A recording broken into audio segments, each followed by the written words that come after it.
Teori pembelajaran yang paling tepat dan paling sering diimplementasikan untuk pembelajaran di taman kanak-kanak TK adalah konstruktivisme-konstruksionisme.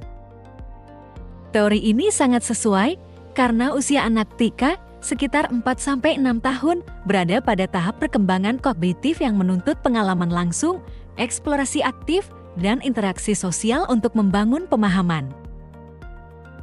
Mengapa konstruktivisme tepat untuk pembelajaran TK? Konstruktivisme menekankan bahwa peserta didik membangun sendiri pengetahuannya melalui pengalaman. Teori ini menggabungkan dua tokoh penting yang relevan untuk PAUD. 1. Konstruktivisme kognitif Jean Piaget. Fokus pada pengalaman konkret dan eksplorasi mandiri. Anak TK berada pada tahap praoperasional di mana mereka belajar dengan berbuat, learning by doing, memanipulasi objek nyata, dan bermain peran.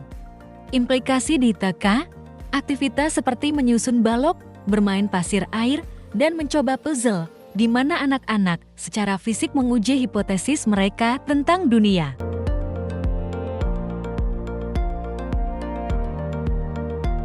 Dua, konstruktivisme sosial, Lev Vygotsky. Fokus pada interaksi sosial, bahasa, dan budaya.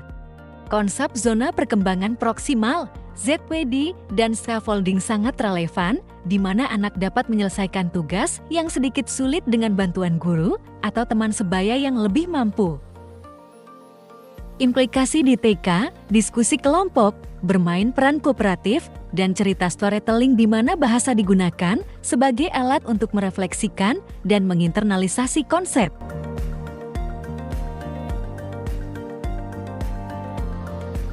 Implementasi konstruktivisme di kelas TK. 1. Fokus teori. Implementasi di kelas TK, contoh konkret. Pembelajaran berbasis proyek atau penemuan sederhana, misalnya menanam biji, membuat kota dari kardus, anak menjadi penemu, bukan pusat penjelasan guru. Aktivitas sensori motor dan eksplorasi, misalnya membuat adonan mainan, menimbang benda, pengetahuan dibangun melalui manipulasi fisik dan indrawi. Diskusi kelompok atau bermain peran, role play untuk mengembangkan keterampilan komunikasi dan pemecahan masalah, memfasilitasi belajar kooperatif dan kolaboratif. Difasilitasi guru. Guru menyediakan materi dan lingkungan yang kaya, mengajukan pertanyaan terbuka, tanya jawab, dan memberikan scaffolding, bantuan bertahap. Guru berperan sebagai pembimbing yang mengarahkan anak untuk makna baru. Kegiatan mengenal hewan. Guru meminta anak-anak untuk menyebutkan nama hewan yang mereka ketahui. Anak-anak diminta untuk memilih satu hewan yang mereka suka dan menjelaskan mengapa mereka suka dengan hewan tersebut.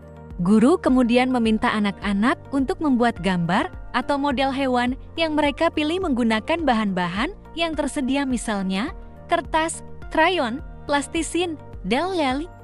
Anak-anak diminta untuk mempresentasikan hasil karya mereka dan menjelaskan apa yang mereka pelajari tentang hewan tersebut. Penerapan teori konstruktivisme. Anak-anak aktif membangun pengetahuan mereka sendiri tentang hewan melalui pengalaman langsung. Guru berperan sebagai fasilitator, memberikan kesempatan anak-anak untuk mengeksplorasi dan menemukan konsep sendiri.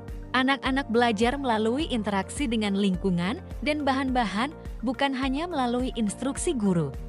Anak-anak mengembangkan kemampuan berpikir kritis dan kreatif melalui proses pemecahan masalah dan presentasi.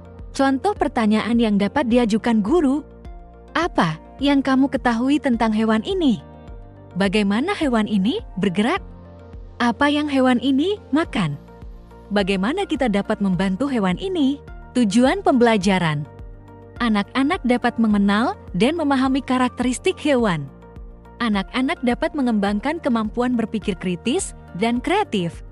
Anak-anak dapat meningkatkan kemampuan bahasa dan komunikasi.